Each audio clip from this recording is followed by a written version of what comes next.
All right. So at what point would you recommend students reach back to the company for an update? And I've actually had students ask me, is the next day okay? And it's just like, so that's kind of funny because no, that's a little too soon.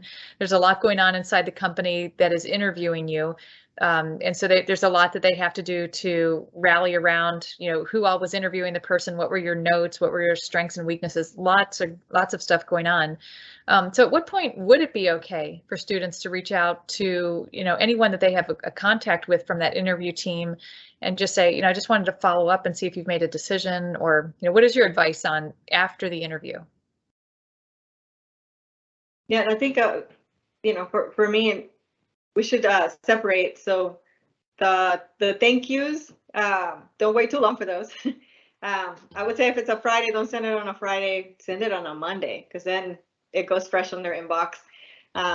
So that's different than this question. For this question, I will wait maybe a couple of weeks. It depends on the company and how large they are. If it's a big company, yeah, I would say a couple of weeks if you haven't heard anything from them. But for Thermo, what's your advice? Same, like 2 weeks is a good time to just check in. I want to share I'm continuing to have high interest in this role. I think it's more of wouldn't necessarily say like, can I know where you're at, right? Because there's, but it's just that check-in, right? Just want to follow up. I know it's been 2 weeks. I'm, sure you're busy with the XYZ project that you mentioned in our interview, right? You're like time back in, you're very engaged, you know what's going on, you understand.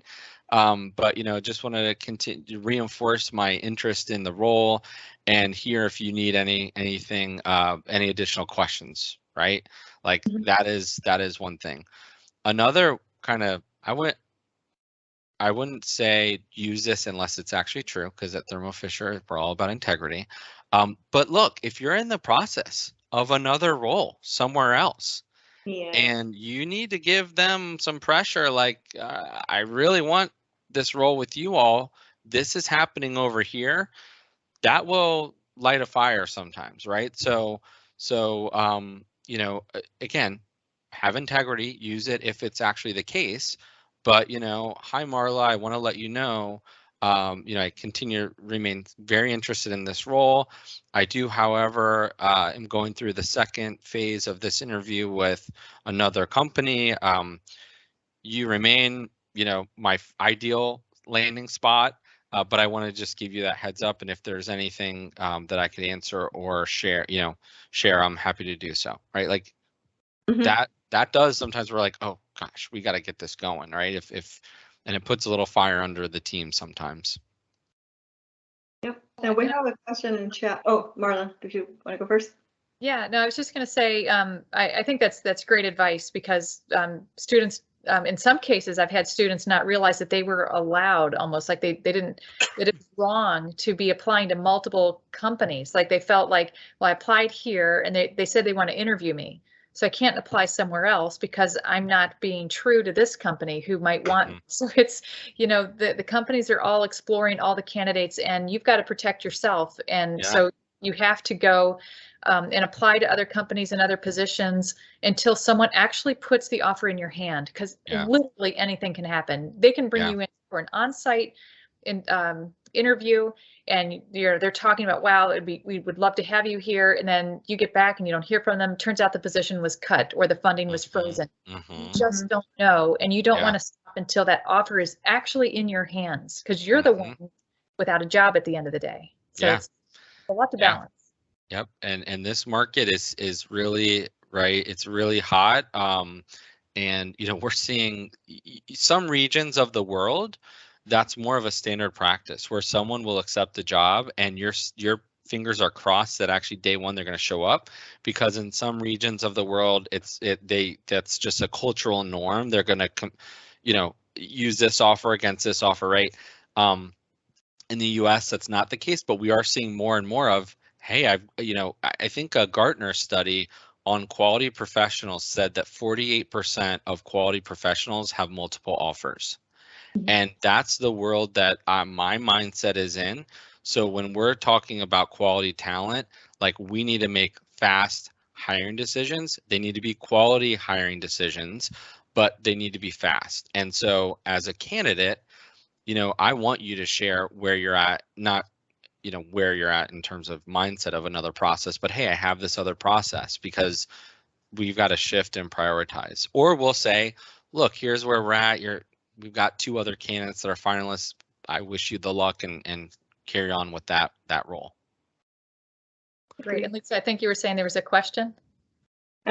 Yes, from Myra. She had 2, but I'll start with most relevant for this session. So do you participate in screening candidates, or is HR making most of the selection, and then a subset is sent to you?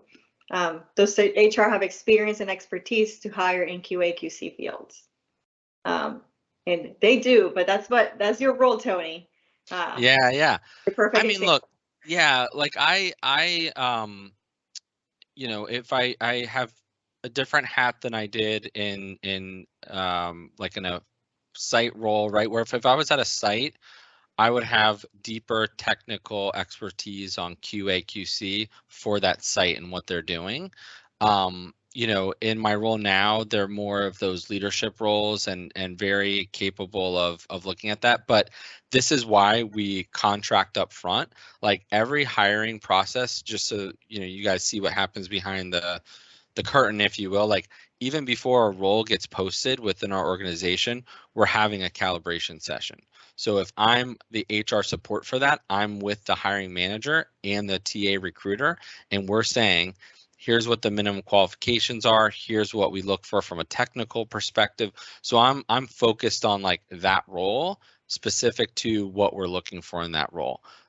So yeah, I mean, that happens up front. So we're all aligned on what that looks like. But at the end of the day, I don't want to be the one that's saying yay or nay. Like I want the hiring manager input.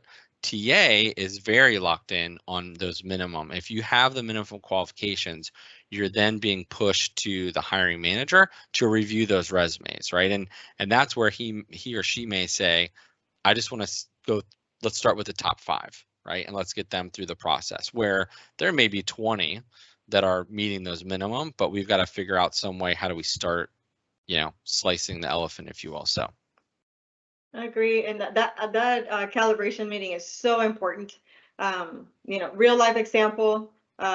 We had a position open, and we were looking for a more junior candidate. You know, so the minimum qualifications could have been anybody. And when I was talking to the hiring manager, I'm like, we're looking for someone that is going to geek out on data. That someone that loves, you know, like to be in the data, learning, making, you know, analyzing the data, making conclusions. We were not looking for someone that is looking to be a manager tomorrow, or someone that wants to do process improvement projects. You know, even though that's great, but that's not what we were looking for. We want someone to make sense of our day-to-day activities and what that meant for us. So just because you meet the minimum qualifications, be yourself, because personality is important. And you may not be selected even though you have the minimal qualifications, but it's because you're not meeting that other, you know, side of what the team is looking for to balance the team as a whole. Oh, yeah. I think that's a good point, right? Because I have some teams that like are so focused in on their team dynamics, right? And like they know what they're missing from a strengths perspective. And so they want, like, they're looking for that strength that the rest of the team does not have. So I think that's a great point. Like sometimes it's really like, what does that team need from a skill set perspective? What are they missing? That's awesome.